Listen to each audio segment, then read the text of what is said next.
કામરેજમાં હિન્દુ મહિલાને પ્રેમ જાળમાં ફસાવી ધર્મ પરિવર્તન કરાવવાનો આક્ષેપ લાગ્યો છે। આરોગ્ય મંત્રી પ્રફુલભાઈ પાનસેરિયાએ પીડિત પરિવારની મુલાકાત કરી। આરોગ્ય મંત્રીએ સરકાર પીડિત પરિવારની સાથે છે તેવું આશ્વાસન પણ આપ્યું છે। મુસ્લિમ યુવકે 2 સંતાનોની માતાનો બ્રેન વોશ કરી લાલચ આપી હોવાની ફરિયાદ કરવામાં આવી છે। આરોપીએ વકીલ મારફતે પીડિત મહિલાના પતિને ધમકાવ્યો।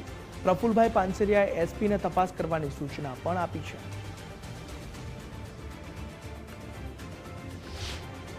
બાજુનું ગલા ગામના એક મુસ્લિમ વ્યક્તિએ એમના ધર્મપત્નીને ભગાડી એમને એમના ઘરે લઈ ગયા હતા। આ મુસ્લિમને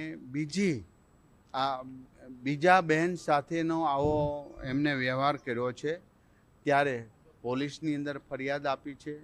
ગામવાળા પણ એ પરિવાર સાથે છે અને અમે પણ સાથે છીએ। આખું સિન્ડિકેટ યાની કે રેકેટ ટાઈપના લોકો છે।